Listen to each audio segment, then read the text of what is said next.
Hello সবাইকে, study with Rimi চ্যানেলে সবাইকে স্বাগত জানাই। তো আজকে আমরা পড়তে যাচ্ছি স্কিমা বলতে কী বোঝো। স্কিমা বলতে কী বোঝো বা স্কিমা সম্প্রসারণের দিক কী, এগুলো সবই আমরা এই ভিডিওতে পড়ব। তো চলো ফার্স্টে দেখো স্কিমা কী। পিয়াজে স্কিমা বলতে প্রোগ্রাস সংগঠনকে বুঝিয়েছেন। পিয়াজে বলেন যে মানুষের চিন্তনের প্রাথমিক উপাদান হলো স্কিমা। এই স্কিমা দ্বারাই মানুষ পরিবেশের সাথে অভিযোজন করে থাকে। মানুষ যে সমস্ত অভিজ্ঞতার মুখোমুখি হয় সেগুলো বুঝতে স্কিমা সাহায্য করে। যদি অভিজ্ঞতা নতুন হয়ে থাকে তাহলে স্কিমা সেই অভিজ্ঞতার অর্থ খোঁজার চেষ্টা করে থাকে। এভাবেই মানুষ স্কিমা দ্বারা পরিবেশের সাথে অভিযোজন ঘটায়। জন্মের পরে যত বয়স বৃদ্ধি হয় তত বিভিন্ন উদ্দীপক ও অভিজ্ঞতার সম্মুখীন হয় এবং স্কিমার সংখ্যাও কী হয় না বৃদ্ধি পায়। এভাবে স্কিমা বৃদ্ধির সাথে সাথে মানুষের চিন্তা শক্তিটাও বৃদ্ধি পেয়ে থাকে।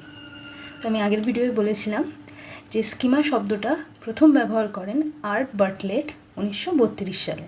তো এটা খুবই ইম্পর্টেন্ট পয়েন্ট, এটা লিখতেই হবে তোমাদের। আর পিয়াজে কি বলেছেন স্কিমা সম্বন্ধে এটাও ইম্পর্টেন্ট, এই ব্যাপারটা লিখবে। এবার দেখো এখানে আছে এটার সাথে যে স্কিমা সম্প্রসারণের দিকটি আলোচনা করো। তাহলে স্কিমা সম্প্রসারণের দিক বলতে কি হচ্ছে না, স্কিমাকে দুটো ভাগে ভাগ করা হয়। একটা হচ্ছে অভিযোজন বা অ্যাডাপ্টেশন, আর একটা হচ্ছে সংগঠিতকরণ বা অর্গানাইজেশন। তাহলে আবার অ্যাডাপ্টেশনকে দুটো ভাগে ভাগ করা যাচ্ছে, একটা হচ্ছে আত্মীকরণ বা অ্যাসিমিলেশন, আর একটা হচ্ছে সহযোজন বা অ্যাকোমোডেশন। স্কিমা দুটি দিকে প্রসারিত হয়েছে, এটা আগেই বললাম আমি, যে একটা হচ্ছে অভিযোজন আর একটা হচ্ছে সংগঠিতকরণ।